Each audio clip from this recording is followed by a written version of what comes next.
International human rights protection council ने नर्मदा जिले के कलेक्ट्रेट को लिखकर प्रधानमंत्री हाउसिंग स्कीम मंडला ग्रुप ग्राम पंचायत में पीने के पानी की बोरहोल मोटर में भ्रष्टाचार के आरोप लगाए। इस बारे में international human rights protection council Narmada के प्रेसिडेंट संदीप वसावा ने लिखकर बताया है कि इसमें उन्होंने साफ कहा कि अगर इस मामले की ठीक से जांच की जाए तो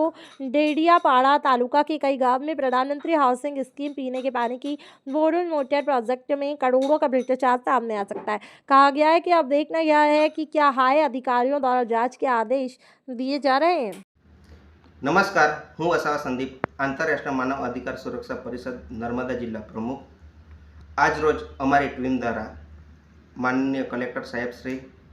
माननीय तालुका विकास अधिकारी, माननीय जिला विकास अधिकारी અને માનનીય પ્રાંત અધિકારી સાહેબશ્રીને લેખિતમાં જણાવ્યું છે કે ડેડિયાપાડાના મંડળા ગ્રુપ ગ્રામ પંચાયતની અંદર પ્રધાનમંત્રી આવાસની યોજનામાં 2021થી 2025 સુધીમાં ઘણી ગેરરીતિ થઈ છે, તે બાબતે યોગ્ય તપાસ થાય,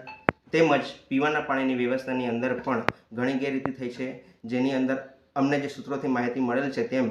ફળિયાના નામે લાભાર્થીઓના નામ સાથે ફળિયાનું નામ જોઈન્ટ કરીને તેઓને ગુમરાહ કરવાનું કામ કરવામાં આવે છે। આ બાબતે યોગ્ય તપાસ થાય અને તેની યોગ્ય કાર્યવાહી થાય તે માટે અમે આજરોજ માનવ અધિકાર સુરક્ષા પરિષદની ટીમ દ્વારા લેખિતમાં આવેદન આપેલ છે,